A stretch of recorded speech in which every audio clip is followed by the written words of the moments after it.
Sedemikian besar kemarahan masyarakat Quraisy terhadap misi dakwah Rasulullah Shallallahu Alaihi Wasallam. Namun mereka tetap kebingungan untuk mengatasinya, sebab yang mereka hadapi ini adalah Rasulullah Shallallahu Alaihi Wasallam yang terkenal dengan akhlak mulia yang belum pernah mereka dapati orang semacam beliau dalam sejarah nenek moyang mereka.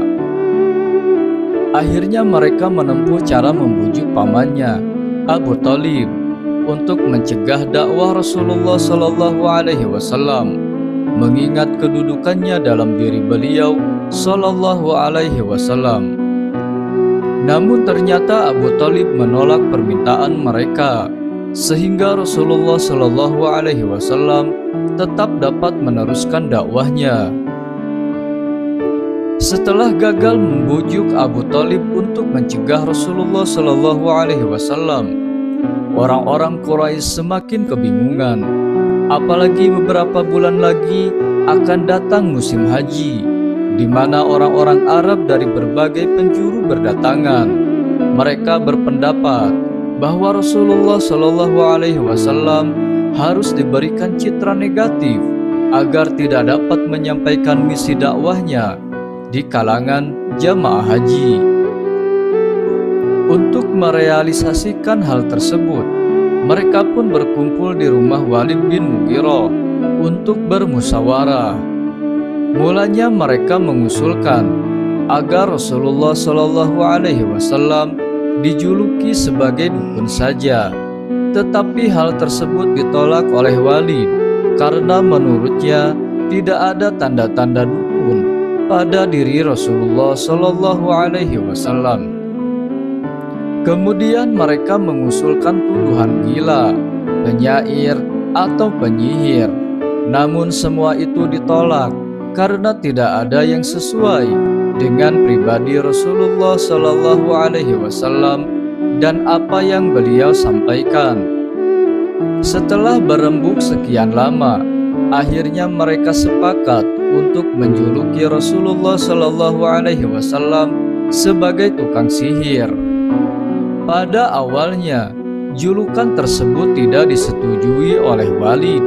Namun karena tidak ada pilihan lain, maka julukan itulah yang akhirnya disepakati. Paling tidak menurut mereka, karena apa yang Rasulullah Shallallahu Alaihi Wasallam lakukan telah membuat anak berpisah dari orang tuanya, saudara berpisah dari saudara dan keluarganya, suami berpisah dengan istrinya.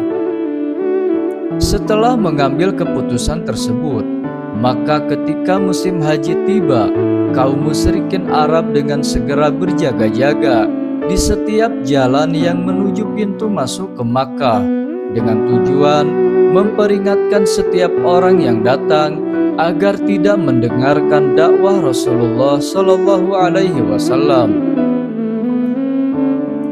Selain apa yang telah disebutkan di atas, masih terdapat berbagai upaya yang mereka lakukan untuk menghentikan dakwah Rasulullah Shallallahu Alaihi Wasallam.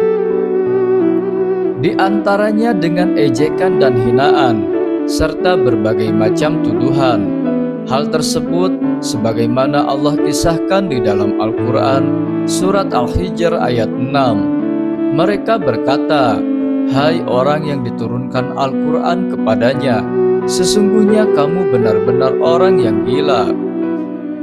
Jika Rasulullah Shallallahu Alaihi Wasallam sedang duduk dikelilingi oleh sahabat-sahabatnya yang miskin, mereka pun mengejeknya. Orang-orang semacam inikah di antara kita yang diberi anugerah oleh Allah kepada mereka? Quran Surat Al-An'am ayat 53. Mereka sering menertawakan kaum muslimin, saling mengerdipkan mata untuk mengejek jika kaum muslimin berlalu di hadapan mereka, dan menuduh mereka sebagai orang-orang yang sesat, sebagaimana dikisahkan dalam Quran Surat Al-Mutaffifin ayat 29-33. Mereka juga menyebarkan isu negatif dan berbagai bentuk syubhat terhadap ajaran yang dibawa oleh Rasulullah Shallallahu Alaihi Wasallam. Mereka mengatakan bahwa Al-Quran adalah kebohongan dan dongengan orang-orang terdahulu, sebagaimana dikisahkan dalam Quran Surat Al-Furqan ayat 4-5. Mereka juga melakukan penawaran. Di antara penawaran yang mereka ajukan kepada Rasulullah SAW adalah berupa ibadah secara bergantian, yaitu dalam 1 tahun Rasulullah SAW beribadah kepada Tuhan mereka, lalu di tahun berikutnya mereka beribadah kepada Tuhan beliau. Tawaran yang sangat lucu tersebut langsung ditolak oleh Allah Subhanahu wa Ta'ala dengan menurunkan Quran Surat Al-Kafirun.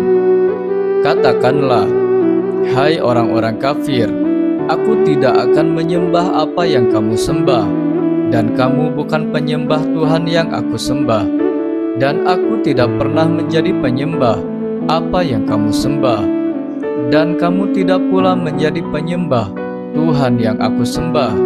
Untukmulah agamamu, dan untukkulah agamaku. Quran Surat Al-Kafirun ayat 1-6.